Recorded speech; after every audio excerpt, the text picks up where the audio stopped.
When the party first enters Fairbury, and they go around to investigate and ask questions to try to ascertain Dwelmagus' whereabouts and where Master Rylus lives, the hero manages to overhear a conversation of Great Kalderasha drunkenly arguing with the bartender. Shah's fortune telling is accused of being haphazard, insinuating that he is some kind of fraud.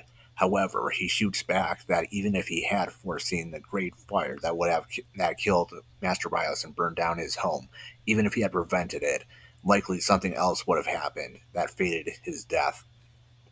There are no accidents, no coincidences, no mishaps, and no escapes. Mr. Calderasha, sir, I don't follow. If you're saying you knew about the fire, shouldn't you at least have warned Master Rylus? Yes, poor Rylus. How many times I argued with the old man. I cannot believe he's gone.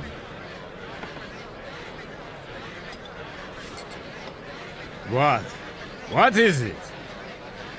However, upon seeing the hero's face, Kalderasha temporarily snaps out of his drunken stupor, interested and wanting to be able to see more. Yes. My dear, you have the Grims? Before more can come from this interaction, however, it turns out there's a great disturbance outside when Yangus invites the hero to come outside with him to check it out. After the hero, Yangus, and Trode are chased out of Fairbury by the townsfolk who had formed a violent, angry mob as they believe Trode to be an actual monster, thanks to the curse that the treacherous court jester Dwelmagus had placed upon him. Valentina, a sweet young woman, had secretly tailed them, and she reveals that she is the daughter of the fortune teller, the Great Kalderasha.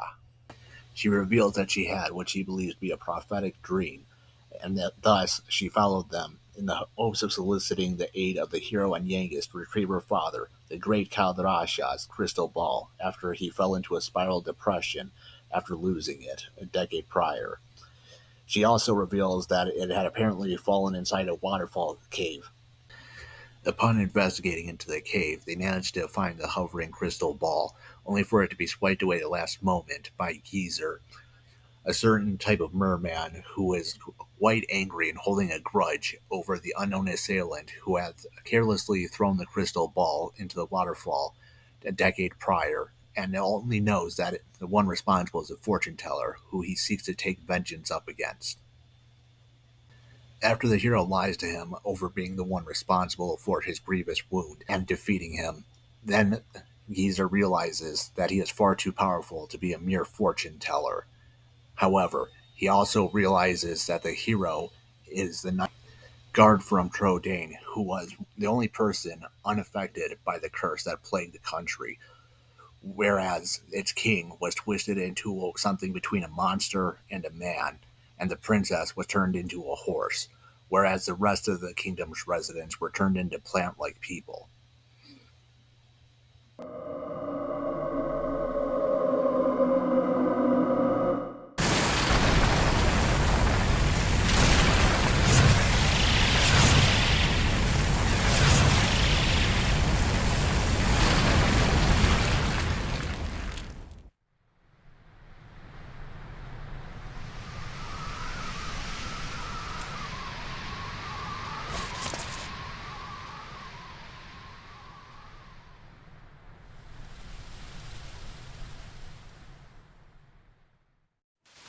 As I thought, that was you! I don't know what you want with this crystal ball, but it's yours now. I accept the hands. Or is it... Geezer bids them farewell, while also asking to pass on the message not to throw things into the waterfall as they head back to Kalderasha's home. Don't throw things in the forewater! So, where they fell... Oh, the pain, the pain, the pain of my own. Oh. Even without his original crystal ball, Calderasha was still able to foresee that Valentina had recruited them to aid in retrieving said crystal ball. He also says that no matter how many times they bring it back to him, he will simply throw it away again, before Valentina beseeches her father to stop this foolishness, as she already knows why he had thrown it away in the first place, blaming himself over her parents' disappearance and abandonment of her. However, she said that she had always known and had never once blamed him for that, and that she would also like to see the great Kaldarasha show off his fortune telling skills once in her life in person. Want to see the great Kalderasha in all his glory. I want to see your magnificent powers at work again, Father. Oh, my sweet Valentina.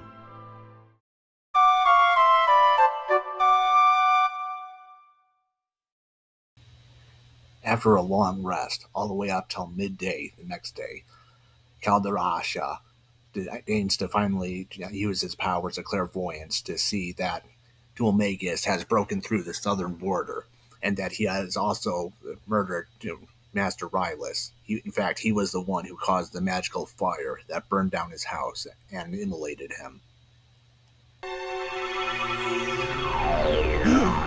Can it be? Surely not. He has changed. But there can be no mistake.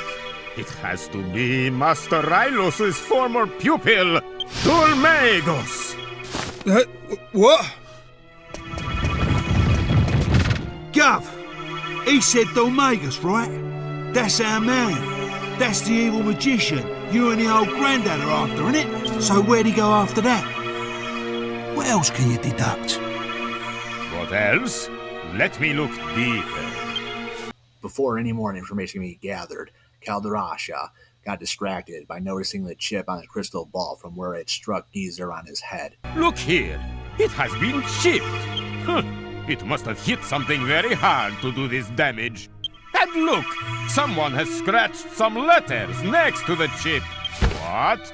Half-wit? Who's the half-wit? What ignorant lowlife would do this to my crystal ball? You what? When I ask what else you could see, I didn't mean on the ball, I meant in the ball. Whatever, I'll come and Gov.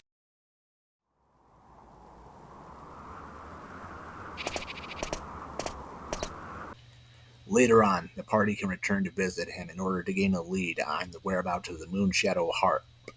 He points them to the castle of Ascantha.